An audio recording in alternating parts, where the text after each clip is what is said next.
মনে করেন ইউনিয়নের চেয়ারম্যান সাহেব চাল দিতেছে মানুষকে, চালের কাঠে লেখা আছে জন প্রতি চাল পাবে মনে করেন 50 কেজি। কয় কেজি? এখন চেয়ারম্যান সাহেব দিতেছে 30 কেজি করে। কয় কেজি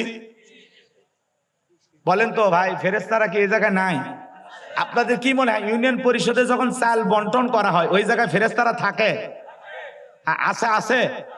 তাহলে জনগণ পাওয়ার কথা হক 50 কেজি, সেই জায়গায় যদি উনি 30 কেজি দেয় আর বাকি 20 কেজি মনে করে যে আমার ছেলে পেলে আছে, সাঙ্গ পাঙ্গ আছে, মোটরসাইকেল তেল কেনা লাগে, হ্যাঁ নেতা কর্মী অনেক কিছু লালন পালন করা লাগে, অতএব এই 20 কেজি আমার নিজের মনে করে খাইয়া ফেলে দেয়।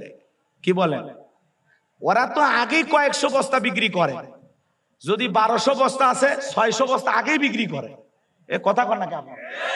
আর বাকি 600 বস্তা দিয়ে ভিডিও ধারণ করে, তাও আবার 30 কেজি করে দেয় 50 কেজির জায়গায়। কথা কন? এগুলো নাটক ড্রামা কইরা জনগণকে বুঝায় আমি ভালো চেয়ারম্যান। জনগণ যদি বলে ভাই লেখা আছে 50 কেজি দিলেন 30 কেজি, ব্যাপার কি? কয় বেশি কথা কইস না, পুরোটাই রেখে দেব। কথা কন না কে আপনারা? এরকম আছে না নাই? আমার ভাইরা, চেয়ারম্যান সাহেব যদি জনগণের হক মানুষের কাছে পৌঁছায় দেয় ওইটাও লেখা থাকবে, কিয়ামতের ময়দানে চেয়ারম্যান পুরস্কার পাবে। আর যদি জনগণের হক মাইরা খায় কিয়ামতের ময়দানে অনেক নেতা ঢেউটিন সহ পায়খানার সেলাপ সহ এই পৃথিবীর জমিনে যা অপকর্ম করেছে সব তার গলার মধ্যে ঝোলায়া দেওয়া হবে। মানুষ দেখে বুঝতে পারবে এই সেই নেতা দুনিয়াতে টিন মাইরা খাইছে। কথা কি বুঝতে পারছেন? আর তাদের পেছনে আপনি স্লোগান দেন বল্টু ভাইয়ের চরিত্র ফুলের মতো পবিত্র, নামাজ পড়া কক্ত, কাজা খাই 5 ওয়াক্ত, বংশুরিতে পাকা ভক্ত, শয়তানের 1 নাম্বার ভক্ত, হুজুর যে যেন খুবই শক্ত, চুষে খাই গরিবের রক্ত। পোস্টারে লেখা আছে গরিবের বন্ধু, ভোট দিয়ে দেখেন গরিবের কয় নাম্বার শত্রু। কথা কন্যাকে, কথা কন্যাকে। তার মানে নেতা দুর্নীতি করতেছে ওইটাও আল্লাহর ফেরেশতা দেখতেছে, লিখতেছে। কথা বলেন? যারা এই দেশ থেকে দুর্নীতি করে 11 লক্ষ কোটি টাকা বিদেশে পাচার করেছে সেই এমপি মন্ত্রী কথা কি ফেরেশতারা লেখে নাই? আছে এমপি মন্ত্রী আছে, সব পালে গেছে। দিল দিয়ে কথাগুলো বোঝার চেষ্টা করবেন। হুজুর যা করে লিখতেছে, মাদ্রাসার হুজুর যা করে লিখতেছে, নেতারা যা করতেছে লিখতেছে, খালি যুবকেরা যা করে ফেরেশতারা দেখেও না লেখেও না। কি বলেন? যুবকদের কাছে নাই ফেরেশতারা? ওদের কাছে আছে না নাই?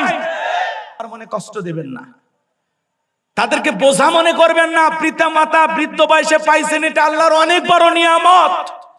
কথা বলেন না কেন? অনেক বড় নিয়ামত, বোঝা মনে করবেন না, অনেক বড় নিয়ামত। অনেক কথা বলা যায়, সময় নাই, এজন্য আপনাদেরকে আর কষ্ট দিতে চাচ্ছি না। বিরক্ত হচ্ছেন আমার কথায়? তাহলে মা বাবার সাথে ভালো আচরণ করবেন তো ইনশাআল্লাহ? করবেন তো ইনশাআল্লাহ? আল্লাহ কবুল করুন, জোরে বলুন আমিন। হে যুবক, মা বাবার মনে কষ্ট দেওয়া যাবে? মায়ের মনে কষ্ট দেওয়া যাবে? একটা মা কত কষ্ট করে সন্তানের জন্য, নিজে না খায়া সন্তানের মুখে খাবার তুলে দেয়। কি দরদি মা!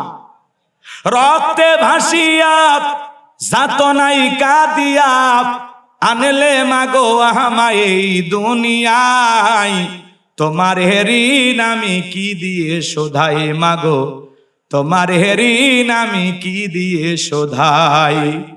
দেখেছি পৃথিবীতে প্রথম মায়ের মুখ, পেয়েছি ভালোবাসায় পূর্ণ মায়ের বুক। বলতে পারি না কথা, মা বোঝে আমার ব্যথা, বলতে পারি না কথা, মা বোঝে আমার ব্যথা। তাই তো রেখেছো মা বুকেতে জড়াই, তোমার ঋণ আমি কি দিয়ে শোধাই, তোমার ঋণ আমি কি দিয়ে শোধাই। কখনো গভীর রাতে উঠলে আমি কেঁদে, বুকে মা শক্ত করে রাখতো আমায় বেঁধে। তোমার এই দুধের দাম কে দেবে প্রতিদান, এই দুনিয়ায় মাগো আজ মেলে নাই। তোমার ঋণ আমি কি দিয়ে শোধাই মাগো, তোমার ঋণ আমি কি দিয়ে শোধাই। জোরে কন মারহাবা। আমার ভাইয়েরা, পিতামাতার খেদমত করবেন, মা বাবার দোয়া নেবেন। মায়ের দোয়ার কারণে একটা কসাই যদি নবী মুসার সাথে জান্নাতে যেতে পারে, সেই মা বাবার দোয়া নিয়ে আমরাও জান্নাতে যেতে চাই। পিতামাতার মন সব সময় খুশি রাখবো ইনশাআল্লাহ। আল্লাহ। আরেকটু জোরে বলেন ইনশাআল্লাহ। এরপরে আল্লাহ রাব্বুল আলামিন সুন্দর করে জানিয়ে দিলেন তারা জান্নাতের বাগানে থাকবে, ফি জান্নাতি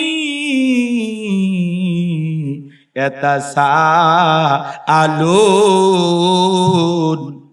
তারা জান্নাতের বাগানে প্রবেশ করার পরে একে অপরের সাথে আলাপচারিতা করবে, গল্প করবে, একে অপরকে জিজ্ঞাসাবাদ করবে। আলাপ আলোচনা করতে করতে হঠাৎ করে তাদের দৃষ্টি চলে যাবে নিচের দিকে।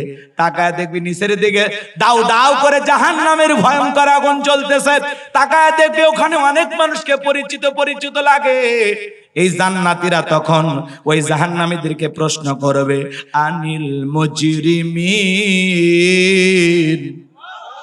অপরাধী সম্পর্কে তারা জিজ্ঞাসা করে বলবে, মা সালাকাকুম ফি সাকর।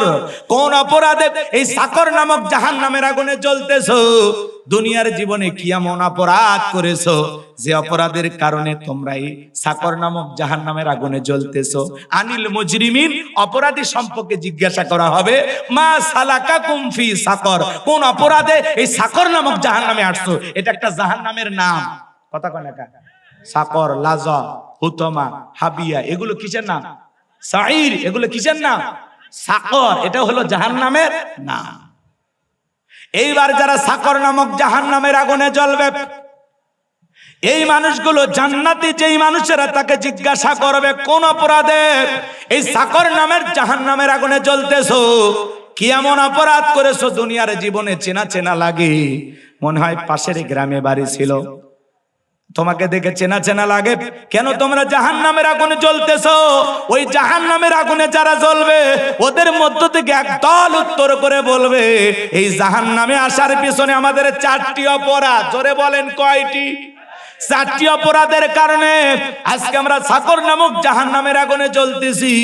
আমাদের 1 নাম্বার অপরাধ, ক্বালু লাম নাকু মিনাল মুসাল্লিন। আমাদের 1 নাম্বার অপরাধ, আমরা দুনিয়াতে মুসল্লি ছিলাম না, নামাজ আদায় করতাম না, সালাত আদায় করতাম না। ক্বালু লাম নাকু মিনাল মুসাল্লিন। আমরা দুনিয়াতে মুসল্লি ছিলাম না, সালাত আদায় করতাম না, নামাজ পড়তাম না।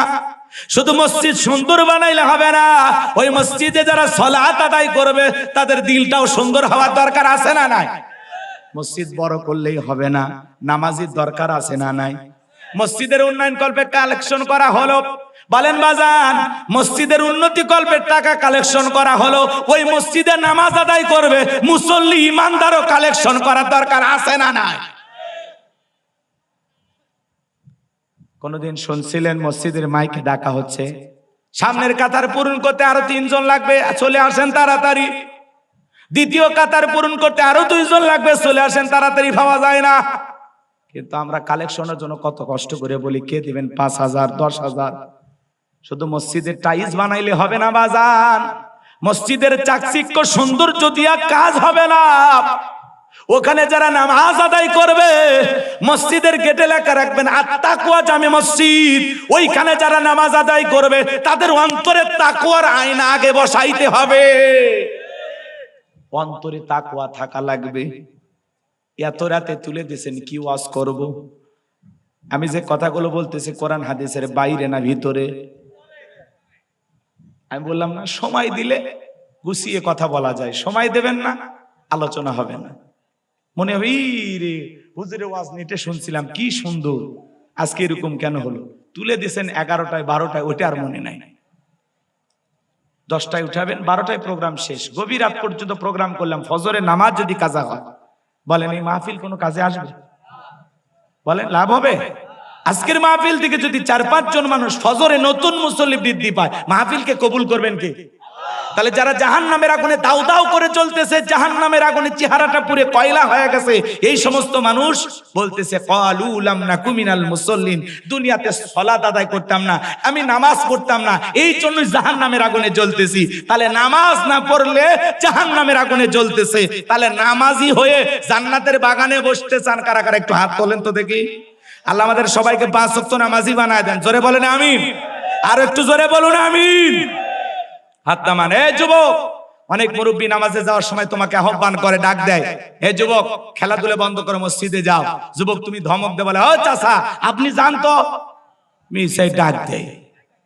এরপরে বন্ধু বান্ধবকে বলে, মুরব্বী কেমন দিলাম? তুমি মুরব্বী দাওনি, নিজেরটা নিজে কি দিছো? এ কথা কয় না?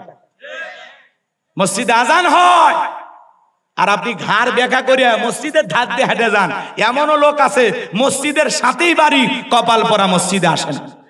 এ কথা কন নাকি আপনারা? এরকম লোক নাই? মসজিদের সভাপতি, সেক্রেটারি, ক্যাশিয়ার হয়ে বসে আছে। মসজিদ কমিটির 21 জন বা 20 জন সদস্য, ওরাই ঠিক মতো নামাজ পড়ে না। এরা বলে মসজিদের কমিটির লোক। রাগ করছেন? একজন বেনামাজিকে মসজিদ কমিটির ভিতরে রাখবেন না, ও যত টাকার মালিক হোক। আর টাকা দেখে আপনি কি করবেন? আমরা বেড়াওয়ালা, টিনওয়ালা, ভাঙ্গা মসজিদে নামাজ পড়বো, কিন্তু কোন সুদখোর, ঘুষখোর, হারাম করে টাকা দিয়ে মসজিদ বানাবো না। কথা কন, কথা কন। ওয়াজ ঠিক আছে? আমল করবেন তো ইনশাআল্লাহ। বিরক্ত হবেন না বাজান। তাহলে আজান দেওয়ার পরে ওই যে জান্নাতীরা বলবে, কি ব্যাপার, কেন জাহান্নামে আসছো? তখন বলবে, ভাই আজান দেওয়ার পরে আপনি মসজিদে গেছেন আর আমি আপনার চোখের সামনে ঘাড় বেঁকা করে জমিতে গেছি, যে মনে করছি আজকে যদি জমিতে পানি না নেই ধান লাগাইতে পারবো না, আজকে আমার জমিতে আলু লাগাইতে হবে। নানান দুনিয়ার হাট বাজারে ব্যস্ত ছিলাম, পাশাপাশি দোকানদারি করেছিলাম। ভাই আজান দিলে আপনি দোকানদারি বন্ধ করে মসজিদে গেছেন আর আমি মনে করেছি এই সুযোগে 2টা কাস্টমার বেশি আসবে, এই লোভে পইরা দোকান খুলে বসেছিলাম। আখেরাতের দোকানদারি করি নাই। কথা বলেন? আমার কি যে ভালো লাগে যখন কোন মার্কেট দিয়ে যায় আর ওখানে লেখা আছে কিছু সময়ের জন্য নামাজের বিরতি, লেখা আছে নামাজ চলাকালীন আমাদের দোকান বন্ধ থাকবে। এই সাইনবোর্ড গুলো দেখে এত ভালো লাগে, কারণ এই দেশে তো আর ইসলাম কায়েম করতে পারিনি আমরা। সৌদি আরবে আজান হয়েছে, কোটি কোটি টাকার দোকানে মাল সম্পদ ফেলায় নামাজে যাচ্ছে, কেউ টাচ করবে না। কথা বলেন ঠিক কিনা? আর বাংলাদেশে সিসি ক্যামেরা লাগানো আছে, এরপরে কোটি কোটি টাকার দোকানপাট লুট হয়ে যায়, স্বর্ণের দোকান চুরি হয়ে যায়, এমনকি সিসি ক্যামেরাও চুরি হয়। এজন্য বাজান গো আমার, সমাজে ইসলাম কায়েম না করা পর্যন্ত সমাজকে সুন্দর করা যাবে না। কথা বলেন, কথা বলেন। সমাজের সব মানুষকে পরিবর্তন করতে হলে লাগবে কার বিধান? আল্লাহর বিধান। কথা বলেন ঠিক কিনা? কষ্ট হয়েছে আপনাদের? 4টি অপরাধ যদি আমি গুছিয়ে আরো বলতে চাই অনেক সময় লাগবে, সংক্ষিপ্ত বলে দিয়ে যাই, আমি আর কষ্ট দিতে চাই না। তাহলে 1 নাম্বার অপরাধ, তালা দুনিয়াতে মুসল্লি ছিল না, নামাজ আদায় করতো না। যুবক নামাজ পড়ো, এই যৌবন বয়সে আল্লাহর ইবাদত করে কাটায় দাও। এই যৌবন কালে রুকু সিজদা আল্লাহর দরবারে কবুল হবে। এই যৌবন কালের ইবাদতের একটা আলাদা মজা আছে, আলাদা একটা স্বাদ আছে। কথা বলে, যেটা বৃদ্ধকালে পাইবা না। বৃদ্ধকালে অস্বস্তি, লম্বা সময় রুকু থাকলে থাকা যায় না, তো শরীর ক্লান্ত, মনে হয় ওপর হয়ে পড়ে যাব। সিজদায় বৃদ্ধকালে বেশি সময় থাকা যায় না, মনে হয় এই বুঝি দম আটকে মারা যাব, কারণ আমার হাঁপানি, তাই না? কিন্তু যুবক বয়সে এগুলো সমস্যা নাই, রক্ত গরম আছে। এই টকবগে এই যৌবন কালের এই সুন্দর সময়টা রুকু সিজদা করে নামাজ আদায় করে আল্লাহর গোলামি করে কাটাবো তো ইনশাআল্লাহ। যুবক তোমরা পরিবর্তন হয়ে যাও, আল্লাহ হেদায়েত দান করেন। ওরা বলে আমাদের 2 নাম্বার অপরাধ, ওয়ালাম নাকুনু তুইমুল মিসকিন। ওরা বলবে এই সাকর নামক জাহান্নামের আগুনে আসার পিছনে আমাদের 2 নাম্বার অপরাধ, আমরা দুনিয়াতে মিসকিনদের খাবার দিতাম না, অভাবগ্রস্ত দুঃখী মানুষের খোঁজ খবর নিতাম না, নিজে খাইলেই বাপের নাম। আমরা গরিব দুঃখীদের সাহায্য সহযোগিতা করতাম না, মিসকিনদের পাশে দাঁড়াইতাম না, তাদেরকে সাহায্য করতাম না। তাহলে বলেন তো বাজান, যারা গরিব দুঃখী মিসকিন অসহায় দরিদ্র এই সমস্ত মানুষদেরকে সাহায্য সহযোগিতা করে না, তারা কোথায় যাবে? আপনি ধনী, আপনাকে আল্লাহ সম্পদ দিয়েছে, আপনার সম্পদের মধ্যে গরিবের হক আছে না নাই? জোরে বলেন আছে না নাই? আমার নবী বসে আছেন, একজন ভিক্ষুক এসে বলে, নবী আমার একটা জুব্বা দিয়া দেন, আমার একটা জুব্বা লাগবে, আমার পরনে কোনো জুব্বা নাই। বিশ্ব নবী নিজের পরনের জুব্বা খুলে ওই ভিক্ষুককে দিয়ে দিলেন। বলেন আল্লাহু আকবার। আল্লাহ আসমান থেকে বলে, জিবরাইল যা জান্নাতি যুবক নিয়ে যা, জান্নাতি জুব্বা নিয়ে যা আমার বন্ধুকে পড়ায়া দে আর জানায়া দে, আমার বন্ধু যদি অতিরিক্ত থাকে সেখান থেকে দেবে, নিজের শরীরেরটা খুলে দেওয়ার দরকার নাই। আল্লাহু আকবার বলেন। জিবরাইল এসে জুব্বা দিলেন আর বললেন, নবী আপনার দুই চারটা বেশি থাকলে সেখান থেকে দিবে, নিজের শরীরেরটাই খুলে দিলেন। কেমন নবী পাইছি, সুবহানাল্লাহ বলেন। আল্লাহ বলেছেন, ওয়া আম্মা সাইলা ফালা তানহার, তোমার বাড়ির দরজায় কোন সায়েল দরিদ্র গেলে খালি হাতে ফিরাও না, কিছু না কিছু দিয়ে বিদায় করো। কথা বলেন। আর আমরা চালাকি করি, ফকির মিসকিন দেখলে ঠাট্টা বিদ্রুপ করি। কথা বলে না কেন? হাসি তামাশা করি যে হুজুর এলে ব্যবসা, ফকির এগের এলে ব্যবসা, ব্যবসা হোক যা হয় হোক, আপনার টেনশন কে? মাঝে মাঝে অবশ্য দেখা যায় ভালো পাও নিয়ে ল্যাংড়া লুলে সাজা ভিক্ষা করতেছে, অনেক মানুষ পিটে টিটে তারা দৌড় মেরে পালাতেও দেখছি আমরা, এলে ভিডিও সমাজে ভাইরাল হয়, তাই না? কিন্তু একটা মানুষ অসহায় হয় তো, এটা তো আর বিজনেস না। বলেন ভিক্ষা বৃত্তি সবাই করতে পারে? ভিক্ষা করে এটা কি সবাই পারে? মানুষের কাছে হাত পাতার স্বভাব কি সবার হয়? অনেকে বলে না খায় মরে যাবো, ভাই কারো কাছে হাত পাতবো। তো যাই হোক, এই সমাজে আমরা অনেক সময় দেখি অন্ধ সাজার অভিনয় করে, ল্যাংড়া লুলা সাজার অভিনয় করে, আবার পিটুনি দিলে দৌড়ে পার হয়ে যায়। কথা বলে। এই জন্য মানুষের অনেক সময় আস্থা বিশ্বাসটা হারিয়ে যায় যে হুজুর এটা আসল ফকির না নকল ফকির, সত্যি কি অভাবের ভিক্ষুক না স্বভাবের ভিক্ষুক, বোঝা যায় না। কথা বলেন ভাই। আমাদের সমাজে এরকম আছে, ভালো জিনিস আমরা কখনো আল্লাহ রাস্তায় দেই না। মসজিদ মাদ্রাসা থেকে ধান কালেকশন করতে আসছে, সবচাইতে আকির মিশানো ধানগুলো আমরা দিয়ে দিই। এ কথা কন না কেন? সিটা পাতা মিশানো আছে ওগুলো দিয়ে দিই, ভালোগুলো দিতে চাই না। মসজিদেও দেখবেন দান বক্সে দেখবেন সেরা টাকা পাওয়া। আচ্ছা, আল্লাহর পবিত্র ঘরে আপনি দান করছেন সেরা টাকা, সেরা টাকা।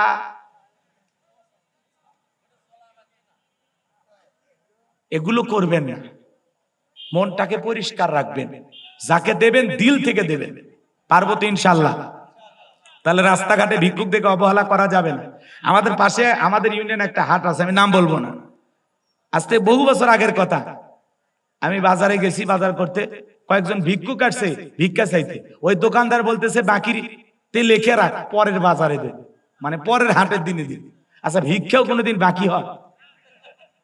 এটা একটা তামাশা না? মজা করে, মানে ভিক্ষুকদের সাথে কি করে? মজা করে। আমাদের দেশের ফকিরেরা খুব চালাক, কথা কি বুঝতে পারছেন? ঢাকা শহরে এক ভিক্ষুক ভিক্ষা করে, বিল্ডিং তো সব বড় বড় বিল্ডিং, কেউ নিচে নামে না, ভিক্ষা দেয় না। কলিং বেল চাপ দেয়, 3 তলা থেকে একজন বলতেছে ভাই কে? কয় ভাই আমি জরুরি কিছু কথা আছে, নামেন। তখন বলছে কি বলবেন বলেন? কয় না আপনি নিচে নামেন, আপনার নিচে নামার পরে বলবো। যেই নিচে নামছে তখন বলতেছে ভাই ঢাকা শহরে ভিক্ষা করি, সবাই যত ভিআইপি, অনেক বাসায় কলিং বেল চাপ দিয়ে উপর থেকে না করে দেয়। তো ভিক্ষুক হলে আমার একটা ইজ্জত আছে, কত আর মানুষের দাঁড়ে দাঁড়ে ঘুরি আর অপমান হই। এজন্য চিন্তা করছি আপনি নিচে ডাকছেন, আপনি মন খারাপ করবেন না, আমি একটু ভিক্ষুক, আমাকে কিছু দিয়ে আপনি বিদায় করেন। তখন যাই বেটা আগে বলবি না, ওপরতলা থেকে বলে দিতাম। বলে ভাই বহু জায়গায় এইভাবেই চলতেছে, সবাই খালি নাই বলে বিদায় দেয়, এজন্য আপনাকে একটু ডাকলাম। আমি ভিক্ষুক হলে আর চিল্লাচিল্লি করবো না, আমার একটা সম্মান আছে, আপনি আমাকে ভিক্ষা দেন। তখন বলছে ঠিক আছে, তোর যেহেতু সম্মান আছে আমারও তো আছে, নিচে কেমনে ভিক্ষে দে, ওপরে চল। এইবার 3 থালায় নিয়ে যা বলতেছে শোন, ভিক্ষুক হয়ে যে তোর যদি একটা সম্মান থাকে, আমি এই শহরে ভাড়া থেকে আমার একটা সম্মান আছে। তো ভাই আমি খুব সমস্যায় আছি, আপাতত কোনো খুঁটছে টাকা আমার কাছে নাই, আল্লাহর হস্তে মাফ করে দিস। ভিক্ষুক তখন বলতেছে আরে ভাই এই কথা তো নিচতলায় বললেই হইতো, 3 তলায় উঠাইলেন কেন? কইছে এই বেটা আমি নিচতলায় মাপ চাবো কেন? আমি 3 তলায় থাকি, 3 তলায় মাপ চাইলেন। ফকিরও যেরকম চালাক, যারা ভিক্ষুক দিবে, ভিক্ষুককে ভিক্ষা দিবে, এরাও চালাক হয়ে গেছে। কথা কর ঠিক? সেনা কিন্তু কেউ কম নাই। রাগ করতেছেন আপনারা? তো বাজান, আপনি সম্পদ আছে সেখান থেকে কিছু গরিব দুঃখী মিসকিনদেরকে দিয়ে দেবেন, ক্ষুধার্ত ব্যক্তিদের মুখে খাবার তুলে দেবেন। শীতের দিন অসহায় মানুষ, কম্বল কেনার ক্ষমতা নাই, 10টা কম্বল কিনে দিয়ে দেন। কত মানুষ ফুটপাতে রেল স্টেশনে শুয়ে আছে, দেন না 10টা কম্বল দেন। পারবো তো ইনশাআল্লাহ? বলেন পারবো তো ইনশাআল্লাহ? ওরা তখন বলবে আমাদের 3 নাম্বার অপরাধ, ওয়া কুন্না নাখুদু মাআল খাইদিন। ওরা বলবে আমাদের 3 নাম্বার অপরাধ, আমরা সমালোচনা করতাম। কি করতাম? সমালোচনা করা, বোঝেন না? এক জায়গায় বসে বলে অমুক খারাপ তমুক খারাপ, এ ভালো না সে ভালো না, মনে হয় গীবত কমিটির সভাপতি বসে গেছে। এরকম লোক আছে না? চায়ের কাপে বসলে ঝড় তুলে ফেলে দেয়, অমুকের বউ কি করছে, মেয়ে কি করছে, কোন হুজুর কি করছে, বাপ রে বাপ, চায়ের কাপে ঝড় তুলে ফেলে দিছে। হে মুরব্বী চাচা, হে যুবক যারা সমালোচনা করো, শোনো, মৃত ভাইয়ের গোস্ত খাওয়াকে কি আপনি পছন্দ করেন? এটা কই কেউ খাইতে চায়? তাহলে আপনি গীবত করতেছেন, সমালোচনা করতেছেন, তার মানে কি? কি খাইতেছেন? কি খাইতেছেন আপনি? কেন সমালোচনা করবেন? আরে ভাই, মানুষের সমালোচনা কেন করব? আমার নিজের জীবনের যত তুলুটি, যত অপরাধ, আমার যত সমস্যা, আমি তো নিজের টেনশনে ভালো মতো ঘুমাইতে পারি না, আমি অন্যকে নিয়ে সমালোচনা করব কখন? আমার ভাইয়েরা, এই জন্য যেখানে সেখানে বসে সমালোচনা করবেন না। ইমামের পিছনে নামাজ আদায় করে, ইমামের পিছনে সমালোচনা করে, বক্তার আসনে বক্তার পিছনে দাঁড়ায় সমালোচনা করে, আছে না নাই? এ বাজান, সমালোচনা করা যাবে না। ওয়াকুন্না নাখুদু মাআল খাইদিন। যারা সমালোচনাকারী এরাও যাবে সাকর নামক জাহান্নামে। ওরা বলবে আমরা সমালোচনা করে মজা নিতাম, ইসলামের বিরুদ্ধে, আলেমদের বিরুদ্ধে সমালোচনা হইতো, ওই জায়গায় বসে বসে আমরা মজা নিতাম। যারা সমালোচনাকারী এরাও যাবে জাহান্নামে। এটা হলো ওদের 3 নাম্বার অপরাধ। ওদের 4 নাম্বার অপরাধ, ওয়া কুন্না নুকাযযিবু বিয়াউমিদ্দিন। ওদের 4 নাম্বার অপরাধ, আমরা কর্মফল দিবসকে অস্বীকার করতাম, পরকাল দিবসকে অস্বীকার করতাম, বিচার দিবসকে অস্বীকার করতাম। মালিক ইয়াউমিদ্দিন, শেষ বিচার দিবসের মালিক আল্লাহ, বিচারের ফয়সালা, কেউ জান্নাতে যাবে কেউ জাহান্নামে যাবে, কঠিন কিয়ামতের এই ভয়ঙ্কর দিনটাকেই তারা অস্বীকার করত, কর্মফল দিবসকে অস্বীকার করত। ওরা বলতো মরার পরে এলে আর টেনশন। কথা কন না? কিছু মানুষ বলে না, এই মরার পরে আবার কিসের হিসাব নিকাশ, যা হয় হবি দেখে নেওয়া হবে। মানে পরকাল সম্পর্কে তার বিন্দু পরিমাণে ধারণা নাই, অনীহা। পরকাল সম্পর্কে ঠাট্টা বিদ্রুপ করে, হাসি তামাশা করে, রং ঢং করে চলে। ও মনে করে মরার পরে যা হয় একটা হবি, মানে মরার পরে আর ধারণা যে ফেরেশতার সাথে নাকত ঘুষি মেরে চলবি। ঘুষি মারার শক্তি আর থাকবি ভাই? এই শুনে আল্লাহ বলেন, ওয়া কুন্না নুকাযযিবু বিয়াউমিদ্দিন। তারা বলবে আমরা কর্মফল দিবসকে অস্বীকার করতাম। এই যে পরকাল নামক একটা দিবস আছে, এই পুরোটা আমরা অস্বীকার করতাম। পরকালের ব্যাপারে আমরা ছিলাম উদাসীন, আমরা ভাবি নাই যে ফয়সালায় জান্নাত জাহান্নাম হবে, এটা আমরা কখনো ভাবিই নাই। কথা কি বুঝতে পারছেন? তাহলে যারা আখিরাতের ব্যাপারে উদাসীন, কর্মফল বিচারের ফয়সালায় জান্নাত জাহান্নাম হবে এই ব্যাপারে যারা উদাসীন, এরা থাকবে সাকর নামক জাহান্নামে। 4টি অপরাধ। 1 নাম্বার, আমরা মুসল্লি ছিলাম না, ক্বালু লাম নাকু মিনাল মুসল্লিন, আমরা মুসল্লি ছিলাম না। 2 নাম্বার কি বললাম? কথা বল, ওয়ালাম নাকুনু তুইমুল মিসকিন, আমরা মিসকিনদের সাহায্য সহযোগিতা করতাম না, দুঃখী মানুষের খোঁজ খবর নিতাম না, অভাব অনটনে তাদের পাশে দাঁড়াইতাম না। 3 নাম্বার, ওয়া কুন্না নাখুদু মাল খাইদিন, আমরা সমালোচনায় ব্যস্ত নিতাম। আমাদের স্বভাব মানুষের সমালোচনা করা, নিজের সমালোচনার ব্যাপারে আমরা সতর্ক, অন্যের সমালোচনা নিয়ে আমরা ব্যস্ত। কথা বলেন? আমার জীবনের মূল্যবান সময় কেটে যায় অনেক মানুষের সমালোচনা করে। নিজের আত্মসমালোচনা করবেন, নিজের জীবনের তুলুটি তালাশ করবেন। আমার জীবনের ভুল আমি ধরবো, মানুষের ভুল ধরে লাভ নাই। অমুক খারাপ তুমুক খারাপ, আমি তো হিসাব করে দেখি এই জমিনের সবচাইতে বেশি খারাপ আমি নিজে। কথা বলেন, কথা বলেন। নিজেকে ছোট মনে করবেন, নিজের আত্মসমালোচনা করবেন, নিজের আত্মশুদ্ধির জন্য কাজ করবেন, নিজের সংশোধনের জন্য কাজ করবেন। পারবো তো ইনশাআল্লাহ? 4 নাম্বার, আমরা পরকাল দিবসকে অস্বীকার করতাম, কর্মফল দিবসকে অস্বীকার করতাম। এই জন্য তারা সাকর নামক জাহান্নামে যাবে। আল্লাহ পাক সূরা মুদ্দাসির থেকে যতটুকু আলোচনা হয়েছে, বক্তা শ্রোতা উভয়কে আমল করে জান্নাতে যাওয়ার মতো জিন্দেগি গড়ার তৌফিক দান করুন। ওয়া আখিরি দাওয়ানা আনিল হামদুলিল্লাহি রাব্বিল আলামিন। আসসালামু আলাইকুম ওয়া রাহমাতুল্লাহি ওয়া বারাকাতুহু। আর কষ্ট দেব না, সকলে দরুদ ইব্রাহিম পড়ুন। আল্লাহুম্মা সাল্লি আলা মুহাম্মাদ ওয়া আলা মুহাম্মাদ كما صليت على إبراهيم وعلى آل إبراهيم إنك حميد مجيد اللهم بارك على محمد وعلى آل محمد كما باركت على إبراهيم وعلى آل إبراهيم إنك حميد مجيد اللهم آمين ربنا ظلمنا أنفسنا وإن لم تغفر لنا ওয়া তারহামনা লানাকুনান্না মিনাল খাসিরিন। রব্বানা লা তুজিগ কুলুবানা বা'দা ইয হাদাইতানা ওয়া হাব লানা মিন লাদুনকা রাহমা ইন্নাকা আনতাল ওয়াহ্হাব। দয়াময় আল্লাহ, রাত্রি 1টা পার হয়ে গেছে, গভীর নিশীতে দুনিয়ার অফিস আদালতের দরজা বন্ধ, তোমার রহমতের দরজা এখন খোলা। তাহাজ্জুদের নামাজের সময় তোমার কতিপয় কিছু আদর আর মোহাব্বত ভালোবাসার বান্দা বান্দীদের সঙ্গে নিয়া আমি গুনাহগার তোমার গোলাম দুখানা করে হাত বাড়িয়েছি।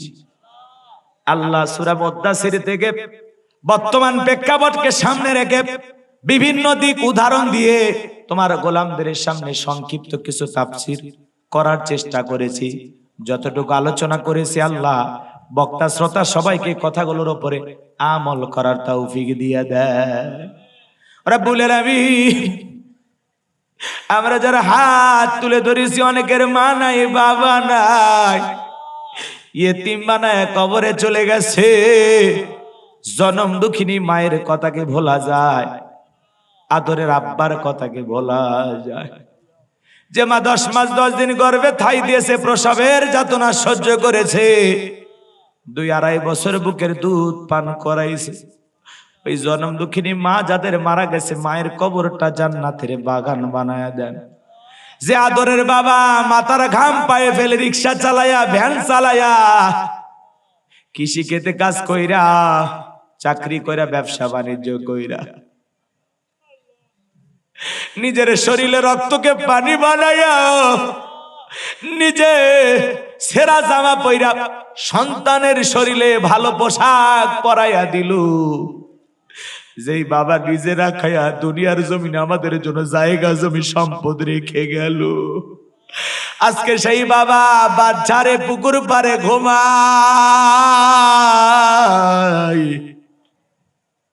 এমন সন্তান আছে বছরে একদিন বাবার কবরের পাশে দাঁড়ায় দোয়াও করে না। ও মালিক, ওই মা গারা, বাবা গারা, এতিম সন্তান যারা হাত তুলে ধরেছে, তাদের চোখের পানি জমিনের পর রাখে, তাদের মা বাবাকে আপনি মাফ করে দেন। রব্বির হামহুমা কামা রাব্বায়ানি সগীরা, ওয়া রব্বির হামহুমা কামা রাব্বায়ানি সগীরা। মালিক, পিতা মাতা যাদের বেঁচে আছে হায়াত বাড়ায়া দাও, পিতা মাতার খেদমত করে তাদের মুখে হাসি ফোটায় জান্নাত অর্জন করার তৌফিক দিয়া দাও। আত্মীয় স্বজন পাড়া প্রতিবেশী যারা কবরে চলে গেছে, আল্লাহ তাদেরকে মাফ করে দেন। এই গোবিন্দাগঞ্জে গাইবান্ধায় যত মানুষ মাটির নিচে শায়িত, সবাইকে আপনি মাফ করে দেন। আল্লাহ তামাম পৃথিবীর মুসলিম উম্মাহকে হেফাজত করো, ফিলিস্তিনের মুসলমানদের বিজয় দাও, বাংলাদেশের মসজিদ মাদ্রাসা কবুল করো, হকের ওলামা ইকরামদের কবুল করো, এই জমিনকে আল্লাহ ইসলামের জন্য কবুল করে নাও।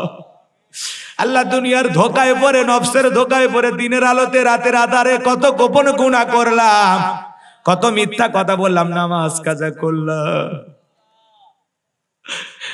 আমাদের গুনাহের দিকে যদি তাকাও, জাহান্নাম ছাড়া কোনো উপায় হবে না।